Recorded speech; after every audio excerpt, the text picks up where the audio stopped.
Thousands of volunteer workers mobilized to help rescue those in Florence's path since it made landfall on Friday. Hundreds were rescued from life-threatening conditions. Over 17,000 people fled to Red Cross and community shelters to find refuge from the storm.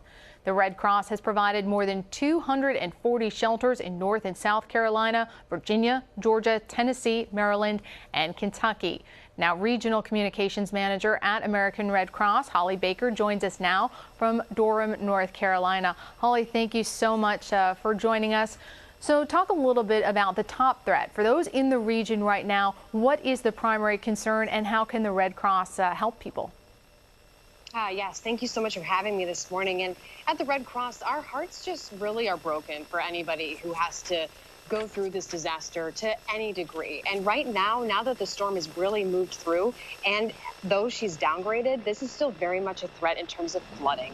A lot of people's homes are really at risk for taking on a lot of water. So we really want people to be safe when either out and about or going back home. So that's why we're really asking people to stay in a safe place until it is safe to go home. And they'll know that by keeping in touch with their local officials and keeping in touch through other means, as like our Red Cross app is something that you can download to get a lot of emergency alerts and to stay informed, because floodwaters are really dangerous. We would never want someone to walk through flooded waters, especially not drive through flooded waters. And anything that comes in contact with floodwaters is really no longer safe, needs to be thrown away. It's no longer usable. If the power is out, make sure the connection is out to your house and maintain a safe distance from any floodwaters, like I said. And really, that's what people are going to be looking at during the next couple of days as we continue to ride out Florence. It's so interesting to hear the Red Cross has an app, because traditionally we think of the Red Cross, we think of shelters, we think of supplies, but really it seems right now the most important thing is just warning people that the threat is not over. So what other tools does the Red Cross have to keep people safe over the next few days? Oh, absolutely. So we have our Red Cross app. It's the emergency app. We also have a specialized app that's just for flooding. So getting those on your phone, you can get alerts as to the conditions based on your location. We also have a Safe and Well website that helps connect people maybe going through the storm who haven't been able to get in touch with family or friends or other loved ones. So that's another resource you can have right there on your smartphone or on your laptop. And that's a way to keep people connected during a difficult time like this. What else can people do who are obviously not in the region to help those who are suffering as a result of Florence? Yesterday, we heard some officials calling for a blood drive. Is that something you would recommend? And what else can people do? Oh, absolutely. During times like this, it's really amazing to see people, especially in not affected areas, who want to help. And there are definitely things that they can do. Something you can do is definitely donate blood. Because of Hurricane Florence, we had to cancel hundreds of blood drives, but really the need for blood is constant. So people around the country are still waiting for that blood. You can really see the wind picking up here in Durham as well, and it is raining a bit. But blood drives is definitely a way you can help.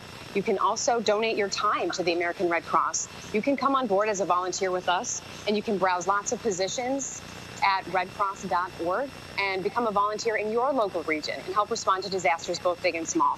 And of course, the best thing you can do to help people going through this disaster is by making a financial donation. And that helps people get what they need when they need it. So you can make a donation of any size, because really every dollar helps. And you can do that by going to redcross.org. Or you can also text the word Florence to 90999, and that will be a $10 donation. So what does it look like over the next few days? What are you expecting in terms of the rest of the storm, the threat, and ultimately the recovery? Because obviously you guys are going to be working a lot to help people recover once all the storm threats have passed.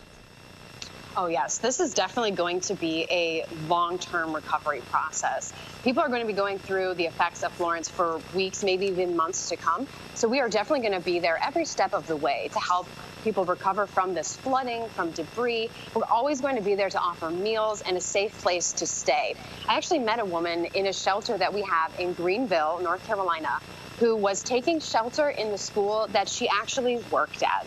People are willing to go wherever they need to go to get shelter, and we are so glad to see that. So over the next few days, people really need to be looking out for their flooded homes, flood waters, staying in touch with their local officials, and they also need to look out for themselves and each other. Going through a disaster like this is so complicated and complex. It can really take a toll on not only your health, but your mental health. It's really difficult. So that's why we have Red Cross volunteers to assist with things like that. We're a shoulder to cry on, we're an ear to listen, and we're going to be there through this whole recovery process. Well, Holly Baker, thank you so much for joining us. Please stay safe as you continue your important work. Yes, thank you so much for having me.